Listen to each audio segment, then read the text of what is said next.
اعوذ باللہ من الشیطان الرجیم بسم اللہ الرحمن الرحیم۔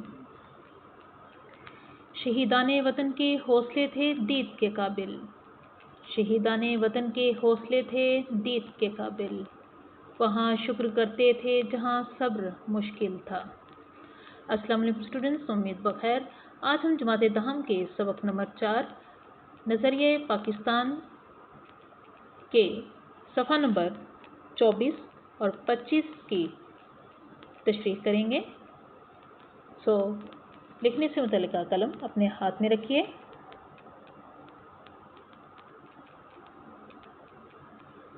اسٹوڈنٹس، تحریک پاکستان کا یہ سفر آگے سے آگے بڑھتا جا رہا ہے۔ صفحہ نمبر 23 پر ہم نے جو لاسٹ پیراگراف کیا تھا اس سے آگے آپ پیراگراف شروع کریں گے۔ یہ پیراگراف دیکھیے۔ یہاں کے مسلمانوں کو اس فریب کی وجہ سے بہت تکلیف پہنچی اور انہوں نے خلافت کے تحفظ کے لیے مولانا محمد علی جوہر اور ان کے بڑے بھائی مولانا شوکت علی کی رہنمائی میں تحریک خلافت شروع کی۔ اس زمانے میں ہندوؤں نے مسلمانوں کو ہندو بنانے کے لیے شدھی کی تحریک شروع کی۔ مسلمانوں کو ہندو بنانے کے لیے کون سی تحریک شروع کی؟ شدھی تحریک۔ اس کا نام تھا شدھی تحریک۔ اور ان کو ختم کرنے کے لیے، یعنی مسلمانوں کو خاتمہ کرنے کے لیے، ان کو مار دینے کے لیے ایک تحریک شروع کی۔ اس کا نام تھا سنگٹھن تحریک۔ پھر سن 1928 میں کانگریس نے جو نہرو رپورٹ شائع کی، سن 1928 میں تیسرا قدم اٹھایا انہوں نے، نہرو رپورٹ شائع کی، چھپوائی۔ اس میں مسلمانوں کے لیے علیحدہ نمائندگی کا اصول، جو وہ 12 سال پہلے تسلیم کر چکی تھی کہ مسلمان علیحدہ نمائندگی کے طور پر جو ہے وہ الیکشن میں کھڑے ہو سکتی ہے، جو اس کو قبول کر چکی تھی، اس معاملے کو انہوں نے وہ بھی نظر انداز کر دیا، یعنی اس پر توجہ نہ دی، اس معاملے کو ختم کر دیا۔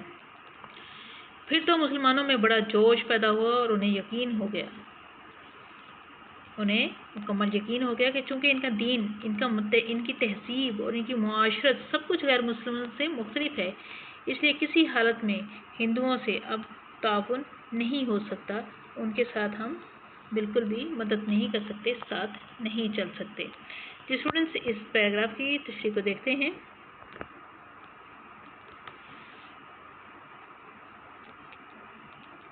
مسلمانوں کو انگریزوں کی فریب کاری اور وعدہ خلافی سے بڑا افسوس اور دکھ ہوا۔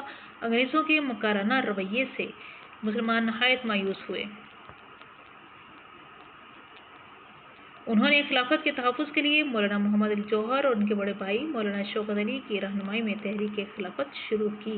یہ تحریک سن 1919 میں شروع ہوئی اور سن 1924 میں ختم ہوئی۔ کب ختم ہوئی؟ سن 1924 میں۔ اسی زمانے میں ہندوؤں نے مسلمانوں کو ہندو بنانے کے لیے تحریک شروع کی، شدھی تحریک۔ اس تحریک کا بانی ایک متعصب ہندو شردھا نند تھا۔ کیا نام تھا اس کا؟ شردھا نند۔ متعصب ہندو تھا، اس لیے اس نے یہ تحریک شروع کی تھی، جس کا اصلی نام منشی رام تھا۔ اس کا اصلی نام کیا تھا؟ منشی رام۔ اسی طرح ایک اور تنگ نظر ہندو ڈاکٹر مونجے نے سنگٹھن کی تحریک شروع کی۔ ڈاکٹر مونجے نے سنگٹھن تحریک شروع کی، جس کا مقصد برصغیر میں مسلمانوں کے وجود کو مکمل طور پر ختم کر دینا تھا۔ ڈاکٹر مونجے کا قول تھا کہ ہندوستان ہندوؤں کا ہے، ہندوستان ہندوؤں کا ہے، اگر یہ متحد ہو جائیں تو مسلمانوں کو ختم کر سکتے ہیں، یعنی اگر ہندو متحد ہو جائیں تو مسلمانوں کو ہم ختم کر سکتے ہیں۔ سن 1928 میں کانگریس نے آئینی تجاویز پر مبنی رپورٹ، جو موتی لال نہرو کی سرکردگی میں مرتب کی تھی، پیش کی۔ اس رپورٹ میں انہوں نے مسلمانوں کے لیے جداگانہ انتخاب کا اصول، جو 12 سال پہلے تسلیم کر چکی تھی، اسے بالکل نظر انداز کر دیا۔ جداگانہ انتخاب کا اصول، اس کو بھی مسترد کر دیا، نظر انداز کر دیا۔ ہندوؤں کے اس رویے سے ان کی مکارانہ ذہنیت اور خبث باطن کھل کر سامنے آ گیا۔ انہوں نے، یعنی کہ ان کے باطن میں کتنا خبث ہے، شیطانیت ہے، شر ہے، مکاریت ہے، وہ سامنے آ گئی۔ ان باتوں کے رد عمل میں مسلمانوں نے شدید غم و غصے کا اظہار کیا اور انہیں پختہ یقین ہو گیا کہ چونکہ ان کا دین اسلام ہے، معاشرت دین اسلام کے مطابق ہے، رہن سہن اور تمدن، رہنے سہنے کے طریقے اور زندگی گزارنے کے طریقے جو ہیں، وہ سب کچھ غیر مسلموں یعنی ہندو، سکھوں، پارسیوں سب سے مختلف ہے، اس لیے کسی صورت میں بھی ہم اب ان ہندوؤں سے میل ملاپ اور تعاون کا کام نہیں کر سکتے۔ ان کے ساتھ ہمارا مل جل کر رہنا اور ان تمام معاملات کو نظر انداز کرنا اب ہم پر لازم نہیں ہے۔ اسٹوڈنٹس اگلا پیراگراف دیکھیے۔ چنانچہ سن 1930 میں مسلم لیگ کے الہ آباد والے اجلاس میں علامہ اقبال نے مسلمانوں کے لیے ایک علیحدہ وطن، ایک جداگانہ وطن پاکستان بنانے کی تجویز پیش کی۔ تجویز یعنی مشورہ، رائے۔ 4 سال کے بعد جب قائد اعظم محمد علی جناح نے مسلم لیگ کی صدارت کا مستقل طور پر عہدہ قبول کیا، مسلم لیگ کی صدارت کا مستقل طور پر عہدہ قبول کر لیا، اس عہدے پر وہ فائز ہونے کے لیے مستقل طور پر تیار ہو گئے، تو انہوں نے اس تجویز کو عملی جامہ پہنانے کی کوشش شروع کر دی۔ عملی جامہ یعنی عملی شکل دینا یا پورا کرنے کی کوشش بھی انہوں نے شروع کر دی۔ آخرکار 23 مارچ سن 1940 کو انہوں نے لاہور کے اجلاس میں واضح طور پر اعلان کر دیا۔ 23 مارچ 1940 کے لاہور کے اجلاس میں انہوں نے واضح طور پر اعلان کر دیا، برملا کہہ دیا، اس بات کا اظہار کر دیا، ہر خاصہ ان تک بات پہنچا دی کہ جن علاقوں میں مسلمانوں کی اکثریت ہے، کہ جن علاقوں میں مسلمان زیادہ ہیں، تعداد میں زیادہ ہیں، وہاں ایک آزاد مسلم ریاست قائم کی جائے گی، آزاد مسلم حکومت قائم کی جائے گی۔ اس اعلان کو کیا کہتے ہیں؟ قرارداد پاکستان بھی کہتے ہیں۔ یہ 23 مارچ سن 1940 میں پیش کی گئی تھی، اس کو قرارداد پاکستان بھی کہتے ہیں، جس کی روح سے مسلمانوں کی آزاد اور خود مختار حکومت قائم کرنے کا فیصلہ ہوا۔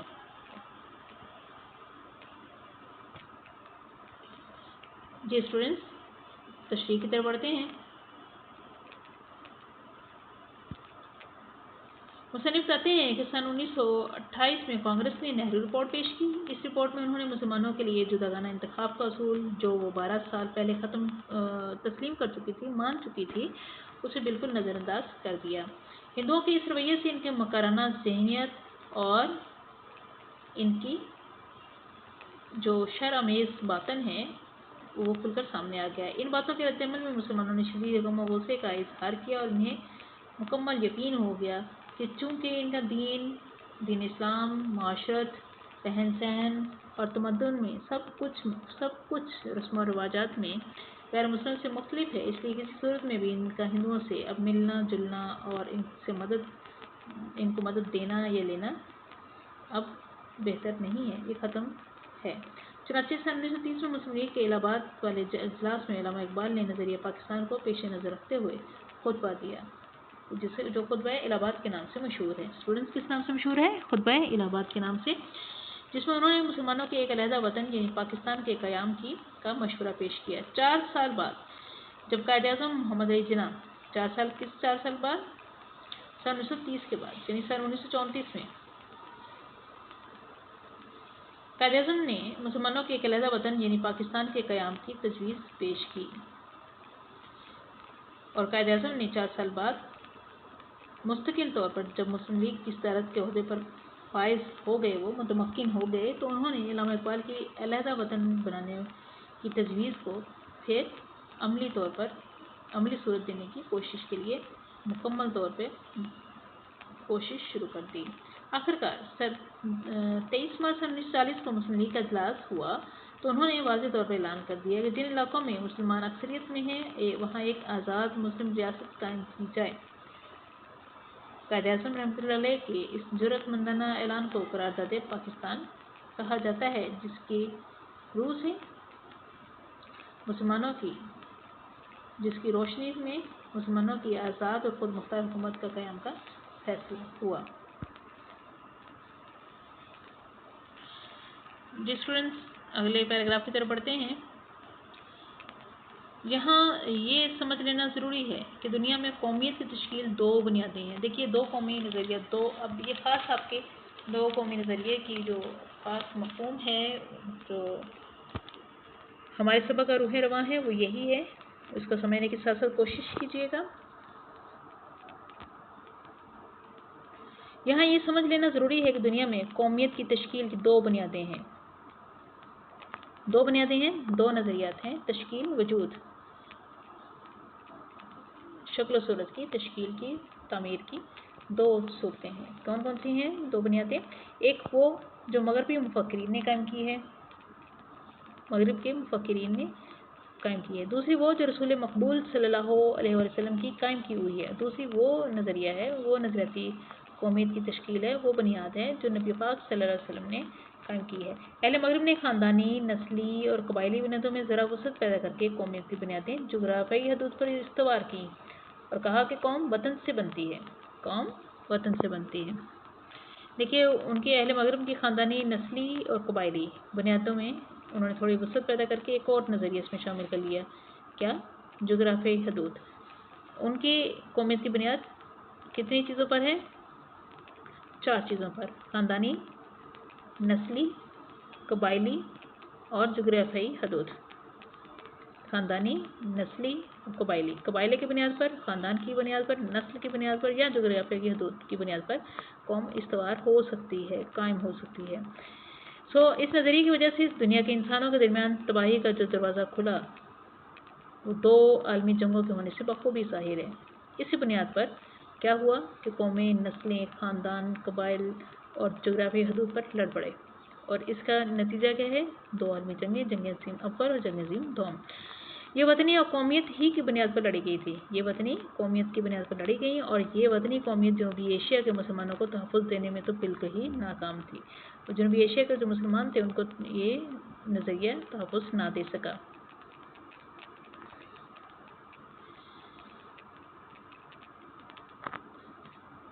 क्योंकि जनूबी एशिया के मुसलमान इस नज़रिए के तहत एक मजबूर अक़लियत बन जाते हैं। अगर ये नज़रिया देखा जाए तो वो एक मजबूर अक़लियत यानी कि तादाद में कम लोग बनकर रह जाते हैं। वसत मानी देखिए, फैलाव, इस्तवार करना, कायम करना, बखूबी, अच्छी तरह, अक़लियत, तादाद में कम होना। जो स्टूडेंट्स देखिए इसकी तशरीह की तरफ पढ़ते हैं, मुसन्निफ़ बताते हैं कि जब कायद-ए-आज़म मोहम्मद अली जिन्ना मुस्तकिल तौर पर मुस्लिम की सदारत के ओहदे पर फाइज हुए तो उन्होंने अल्लामा इक़बाल की अलहदा वतन बनाने की तजवीज़ को अमली शक्ल देने की कोशिश की।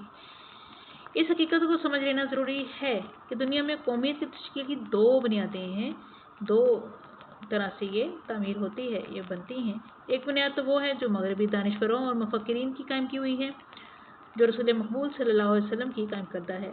मगरब वालों ने ख़ानदानी, नस्ली और कबायली बुनियादों में ज़रा तोसी करके जोग्राफियाई हदूद पर कायम की, यानी इलाकाई हदबंदियाँ कर दी और कहा कि कौम वतन से बनती है। जैसे जापान से जापानी कौम, चीन से चीनी कौम और अमेरिका से अमेरिकी कौम वगैरह।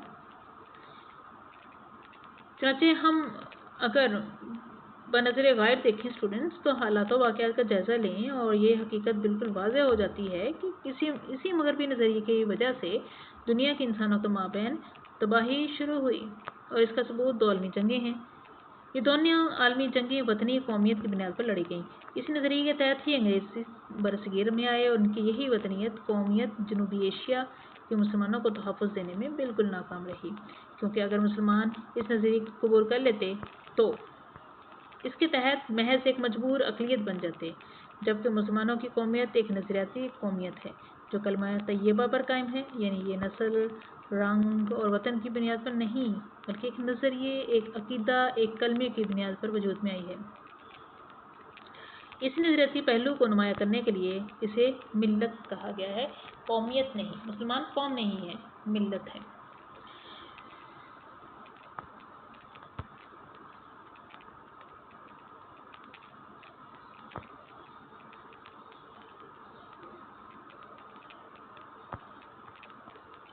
देखिए आगे अगला पैराग्राफ है, कौमियत की दूसरी बुनियाद वो है जो रसूल मकबूल सल्लल्लाहु अलैहि वसल्लम ने मिल्लत इस्लामिया की तश्कील करते वक्त कायम फरमाई। दूसरी कौमियत की बात हो रही है, एक अभी हमने मगरबी मुफक्किरीन की राय सुनी और दूसरी कौमियत है नबी पाक सल्लल्लाहु अलैहि वसल्लम की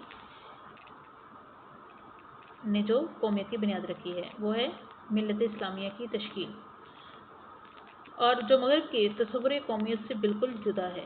जैसा कि अल्लामा इक़बाल ने भी फरमाया है, इसको मुख्तसर तरीन खुलासा कर दिया है इसका अल्लामा इक़बाल ने। देखिए, अपनी मिल्लत पर क़यास अक़वामे मगरिब से ना कर, जो तुम्हारी कौम है यानी कि मुसलमान कौम है, मिल्लत है, उसका ख्याल तुम अक़वामे मगरिब से ना करो, अक़वामे मगरिब के साथ इसको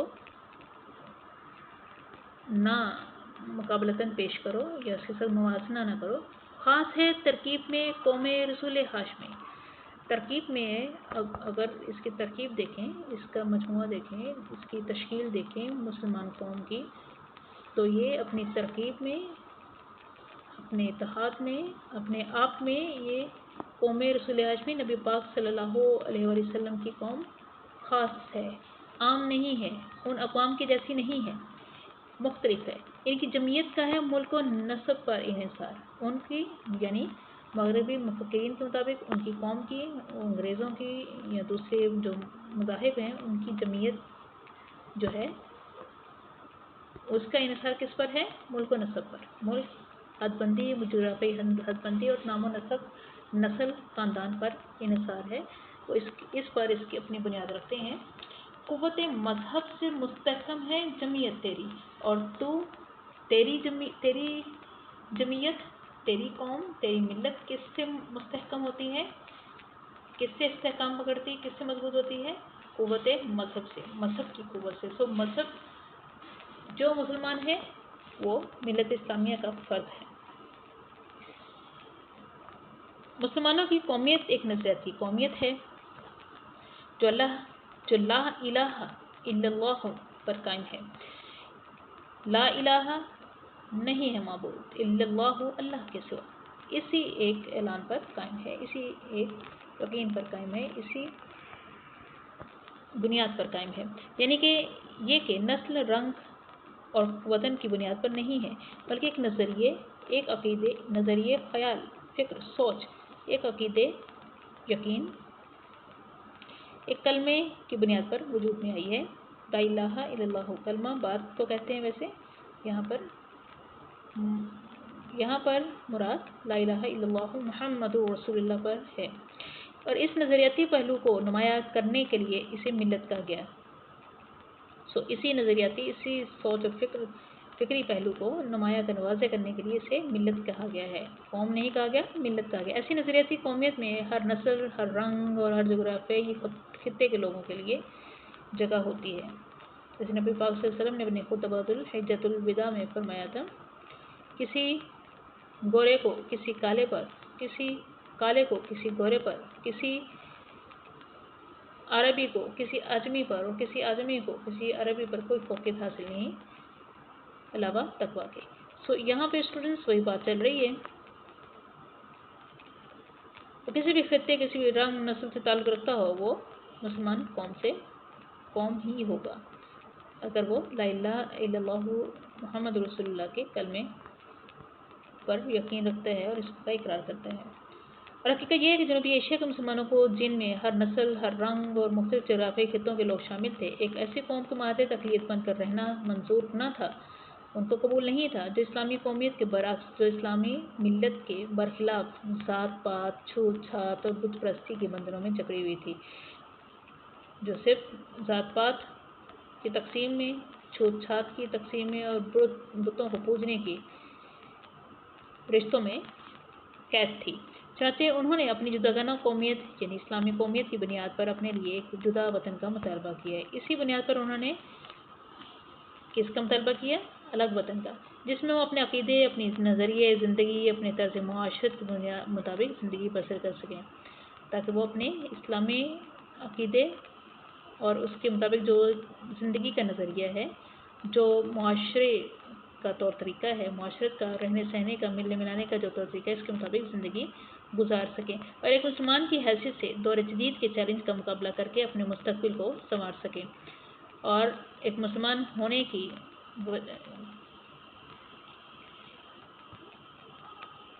वजह से, ये की हैसियत से वो जदीद दौर के चैलेंज का मुकाबला भी कर सकें और उसको अपने मुस्तक़बिल को बेहतर बना सकें।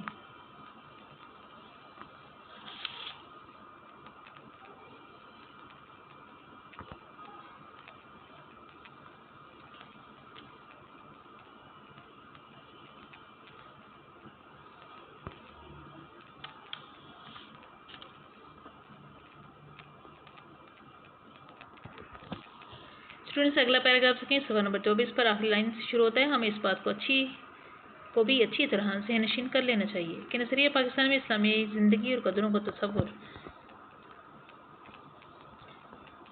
बुनियादी हैसियत रखता है। अखुवत, मसावत, अदल, दयानत, खुदा तरसी, इंसानी हमदर्दी और अज़मत किरदार के बगैर नज़रिया पाकिस्तान को फ़रोग़ नहीं हो सकता। देखिए, ये ख़ास चीज़ें हैं जो बुनियादी हैसियत रखती हैं। वो कौन सी चीज़ें हैं?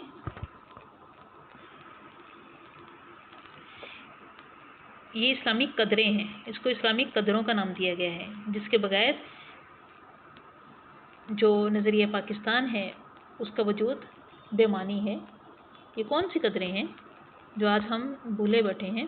अखुवत है, भाईचारा, मसावत, बराबरी, अदल, इंसाफ, दयानत, दयानतदारी, खुदा तरसी, इंसानी हमदर्दी, इंसानों के साथ हमदर्दी से पेश आना, अज़मत किरदार और किरदार में बुलंदी। और ये तमाम चीज़ें अगर किरदार में मौजूद होंगी तो किरदार में बुलंदी खुद ब खुद आती है स्टूडेंट्स।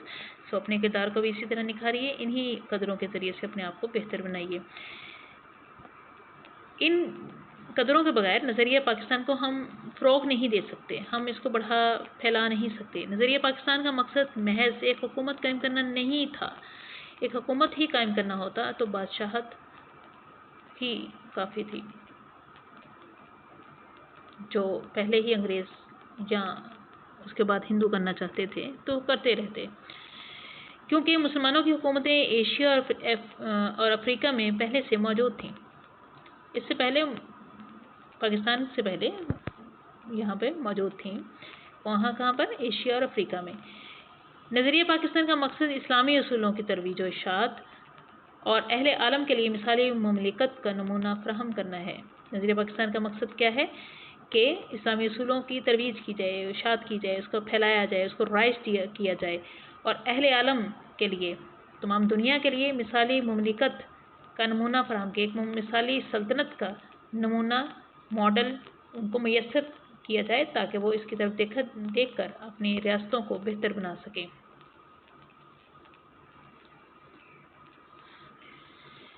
स्टूडेंट्स, मानी हम दे चुके हैं, साथ साथ अब हम इसको मज़ीद तशरीह करते हैं। हमें ये बात बखूबी समझ लेना चाहिए कि नज़रिया इस्लाम ही दरहकीकत नज़रिया पाकिस्तान है। नज़रिया इस्लाम ही दरअसल नज़रिया पाकिस्तान है, जिसकी बुनियाद पर पाकिस्तान वजूद में आया। इस नज़रिए में इस्लामी ज़िंदगी और इस्लामी कदरों का तस्वुर बुनियादी और मरकज़ी हैसियत रखता है। चुनांचे इस्लामी भाईचारे, मसावत, इंसाफ, दयानत, रहमदिली और इंसानी हमदर्दी और सीरत किरदार की बुलंदी के बगैर नज़रिया पाकिस्तान को फ़रोग़ नहीं दिया जा सकता। नज़रिया पाकिस्तान का मकसद सिर्फ एक आज़ाद और ख़ुद मुख्तार हुकूमत का क़याम न था, क्योंकि ऐसी हुकूमतें तो पहले मुसलमानों की एशिया और अफ्रीका में मौजूद थीं। नज़रिया पाकिस्तान का मकसद इस्लामी असूलों की तरवीज व इशाअत और पूरी दुनिया के लिए एक मिसाली हुकूमत का नमूना पेश करना है। चूँकि पाकिस्तान कलमा की बुनियाद पर हासिल हुआ है, इसलिए पाकिस्तान के मुसलमानों पर जिम्मेदारी आयद होती है कि इस्लाम के मुताबिक ज़िंदगी बसर करें और दीगर ममालिक के मुसलमानों के लिए नमूना बने और मुल्क में शरई निज़ाम को नाफिज करें। किस निज़ाम को? शरई निज़ाम को, शरीयत को नाफिज करें और अपनी भरपूर जिम्मेदारी का सबूत पेश करें। पाकिस्तान के अवाम भी इस्लामी ज़ाब्ता हयात के मुताबिक ज़िंदगी बसर करें और हुकूमत भी इस्लामी असूलों की पासदारी करे और निज़ाम अदल भी इस्लामी निज़ाम अदल को अपनाए और अदल से फैसले दे। क्योंकि अल्लामा मोहम्मद इकबाल भी हमें इस तरफ इशारा करते नज़र आते हैं। क्या खूब कहते हैं, जुदा हो दी से सियासत तो रह जाती है चंगेज़ी, जुदा हो दी से सियासत तो रह जाती है चंगेज़ी। स्टूडेंट्स, सवाल नंबर 25 के अगले पैराग्राफ देखिए, अगले दो पैराग्राफ। पाकिस्तान कायम करने का फैसला हिंदुओं को बहुत नागवार गुजरा, यानी बहुत उनको बुरा लगा। उन्होंने पूरी कोशिश की कि मुमलिकत कायम ना होने पाए, ये जो सल्तनत, ये जो हुकूमत, ये जो पाकिस्तान कायम हो रहा है वो कायम ना हो सके। इनके पास दौलत और ताकत थी, दौलत भी थी और ताकत भी थी। जनूबी एशिया में इनकी अक्सरियत थी, वो तादाद में ज़्यादा थे, लेकिन चूँकि कायम पाकिस्तान का मुतालबा हक़ और इंसाफ पर मबनी था, इसलिए मबनी था हक़ और इंसाफ اور मुस्तकिल है। इसलिए हुकूमत बरतानिया को मजबूर होना पड़ा और कायद-ए-आज़म मोहम्मद अली जिन्ना की पुरखलूस क़यादत, मुखलिस रहनुमाई, मुसलमानों के यकीन, इत्तेहाद और अमल पहम की वजह से, अमल पहम यानी मुसलसल अमल की वजह से, मुसलसल कोशिश की वजह से 14 अगस्त सन 1947 को पाकिस्तान मार्ज़ वजूद में आ गया, यानी कायम हो गया।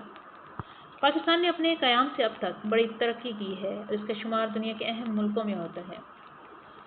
अहम मुल्कों में, नुमाया मुल्कों में जो एक दूसरे के साथ राब्ता इस्तवार रखे हुए हैं। अगर हम ये चाहते हैं कि पाकिस्तान ज़्यादा तरक्की करे और हमेशा तरक्की करे तो हमें नज़रिया पाकिस्तान को हर वक्त पेश नज़र रखना पड़ेगा। इसकी बदौलत हम पाकिस्तान को ज़्यादा मुस्तहकम और शानदार बना सकते हैं। मुस्तहकम, मजबूत, शानदार बना सकते हैं, यानी शान वाला बना सकते हैं। तशरीह की तरफ बढ़ते हैं।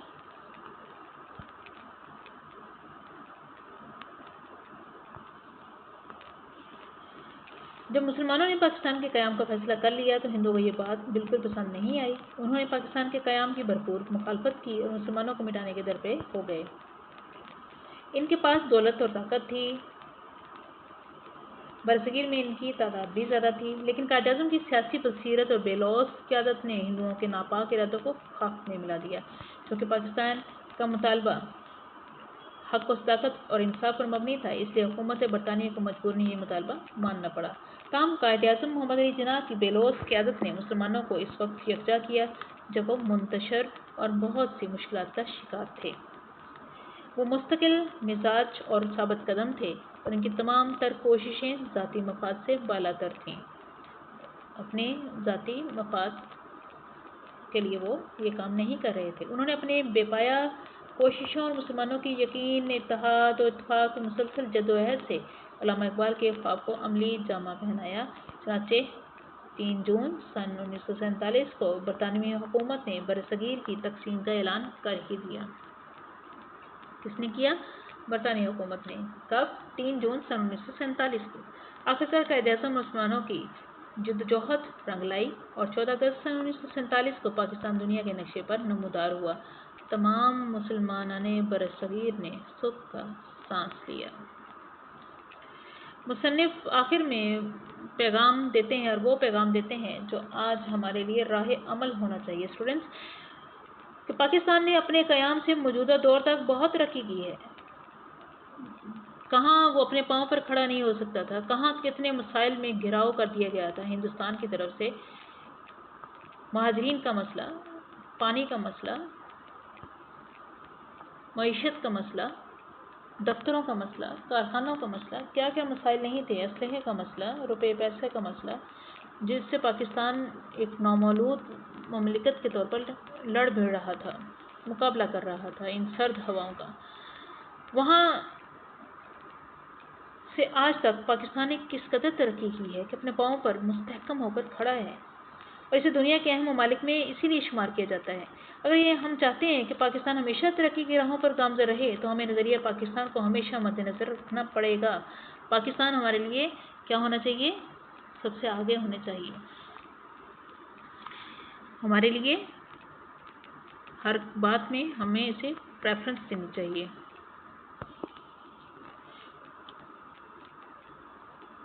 हम इस नज़रिए के ज़रिए से अपने प्यारे मुल्क को, पाकिस्तान को ज़्यादा मजबूत, तवाना और अज़ीमुशान बना सकते हैं।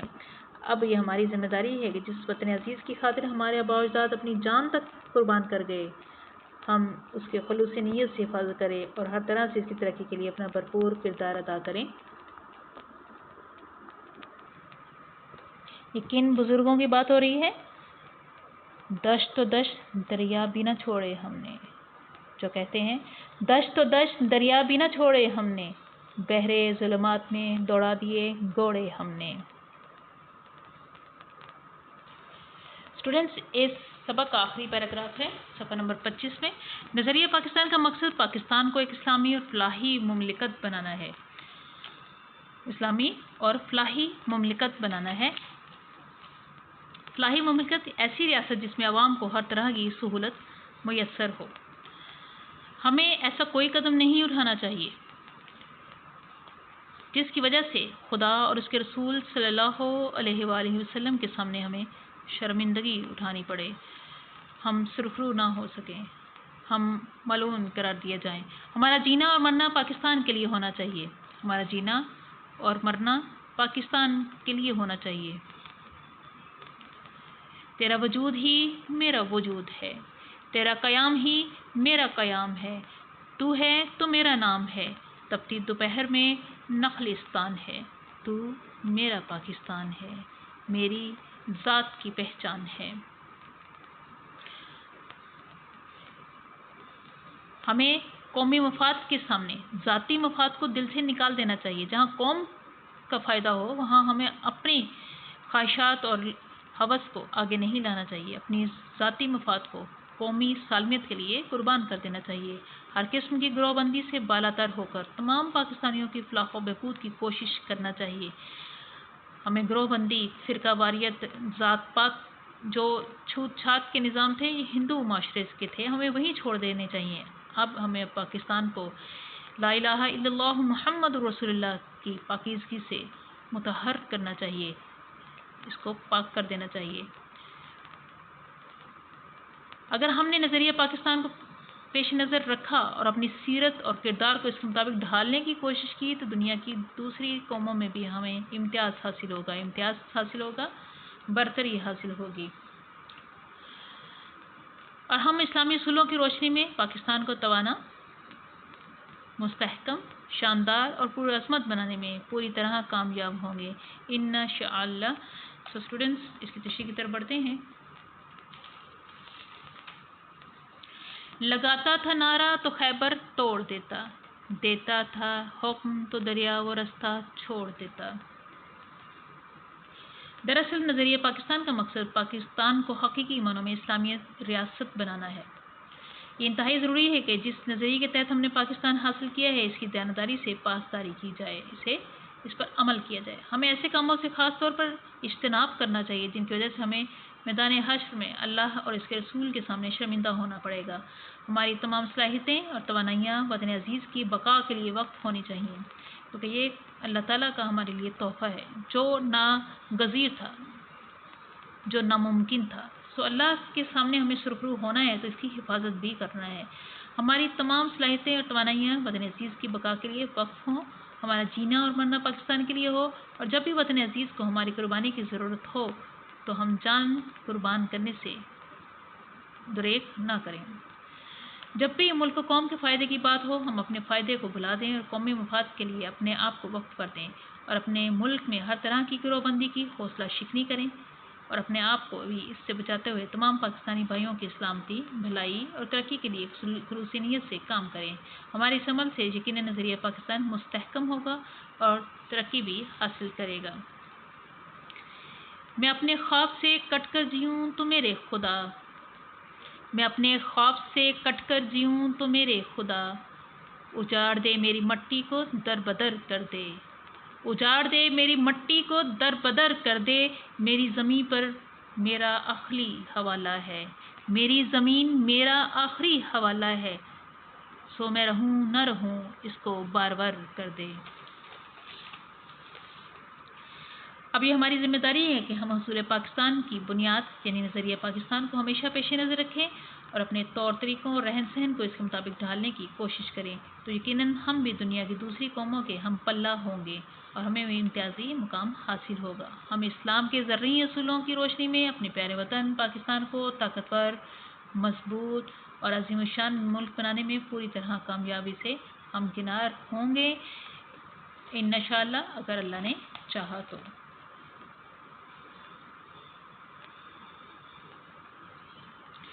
سرحد ارض وطن تجھ پہ نثار اپنے حیات، سرحد ارض وطن تجھ پہ نثار اپنے حیات، جذبہ شوق تیرے حسن سرفراز کے نام۔ اسٹوڈنٹس اس سبق کی تشریح مکمل ہوتی ہے۔ اب آپ اس کی تشریح کو اچھے طریقے سے کیجیے، معنی لکھیے، حوالہ متن، خط کشیدہ الفاظ کے معنی، سیاق و سباق، مصنف کا تعارف اور تشریح۔ میں آپ کو اس کے کچھ پیراگراف دوں گی، اس کو آپ فالو کریں گے۔ والسلام۔